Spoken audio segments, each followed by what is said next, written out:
Un grand dessin animé qui devint un grand chef-d'œuvre, acclamé par le monde entier et récompensé par 2 Oscars.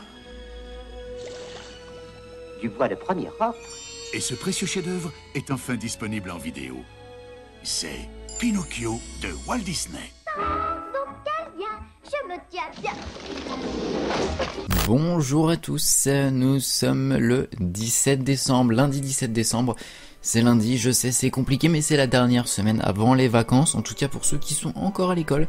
Sinon c'est bientôt Noël, dans une semaine tout pile, c'est Noël. Donc écoutez, encore une semaine de ma tronche tous les matins. Évidemment, voilà. Et aujourd'hui, j'ai envie de vous parler d'un grand classique de Disney, un classique des tout grands débuts de Disney dans les films d'animation, puisque je vais vous parler d'un classique qui est quand même sorti en 40. Je vais vous parler de Pinocchio. Pinocchio. Qu'est-ce qu'il a, mon nez? Des personnages remarquables. Pinocchio a compris. Veux-tu être sa conscience? Des scènes formidables. Une musique inoubliable. Ce grand chef-d'œuvre mérite sa place chez vous, en vidéo. Tu es en chair et en os. C'est un précieux chef-d'œuvre, plein d'émotions et de féerie. On dirait un conte de fées. Superbement restauré, Pinocchio de Walt Disney vous enchantera. Alors Pinocchio, c'est quand même le deuxième long métrage des studios Disney, donc le deuxième grand classique des studios Disney, puisqu'il est sorti juste après Blanche-Neige. Alors, il faut savoir, au niveau de la sortie, on a un décalage qui quand même est de 6 ans. C'est-à-dire qu'il est sorti en 40 aux États-Unis, mais chez nous il est sorti en 46.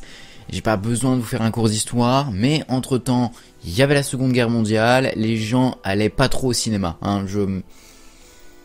Je ne fais que omettre un scénario, d'accord. Je pense honnêtement que les gens avaient autre chose à faire que d'aller voir Pinocchio au cinéma. Alors pourquoi j'ai décidé de vous parler de Pinocchio aujourd'hui? C'est un Disney que j'aime énormément, que en fait je le trouve un petit peu sous-coté, un petit peu.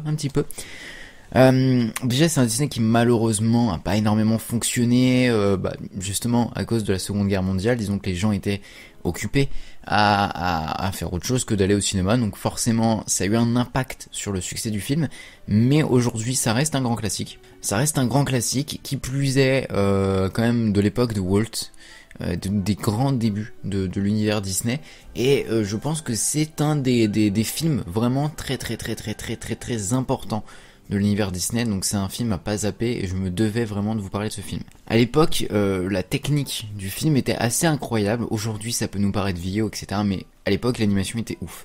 C'était le genre de truc, vraiment, qui impressionnait tout le monde. Déjà, il y avait Blanche-Neige qui était sortie quelques années avant, et qui avait mis une claque à tout le monde. J'ai pas besoin de vous faire un cours sur Blanche-Neige, mais vous le savez, Blanche-Neige, c'est un des moments très importants du cinéma international, puisque ça a été le premier long métrage d'animation, et que Walt Disney était la première personne à oser faire un dessin animé sur plus d'1 heure. Voilà. Et que tout le monde se moquait de lui en disant mais non mais ça fonctionnera jamais. Sauf que vous le savez, Walt Disney était un visionnaire, il avait un petit peu d'avance sur tout le monde, donc du coup, il a eu le bon flair. Et Pinocchio va dans le même sens que Blanche-Neige, bénéficie d'une technicité assez incroyable, toujours assez sombre, faut le savoir. Pinocchio, je trouve que c'est un film qui est quand même assez sombre, comme Blanche-Neige, qui a aussi sa partie un peu sombre. C'est des films qui sont volontairement un peu plus adultes, je trouve personnellement.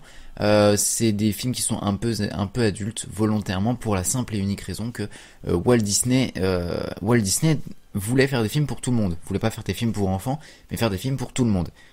Voilà, si vous étiez à la recherche d'arguments pour dire que Disney c'est pas les enfants, citez juste que Walt Disney, il faisait des films pour tout le monde, pas pour les enfants. Voilà, c'est du grand public. Évidemment, le film a été inspiré du conte de Carlo Collodi, qui s'appelle évidemment Les Aventures de Pinocchio, et qui est sorti en 1881. Donc voilà, assez banal, évidemment. Disney qui s'inspire chez les Européens, c'est pour cette raison que, en général, quand même, entre nous, c'est pas pour rien que on a un parc Disney en Europe. Donc voilà, j'espère que je vous ai motivé à re-regarder ce grand classique Disney qui est Pinocchio, qui est vraiment un grand classique, qui est vraiment un très bon film Disney, que je vous conseille vraiment de regarder, il fait partie de mes préférés.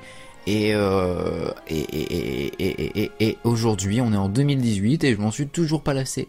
Voilà, alors que le film a genre 70 ans à peu près. Donc voilà. On se retrouve demain pour une nouvelle case, pour un nouveau film Disney. Dans tous les cas, c'était Magic Mouse pour servir et surtout n'oubliez pas de rester les enfants. On se retrouve demain pour un nouveau film. Voilà, bisous tout le monde.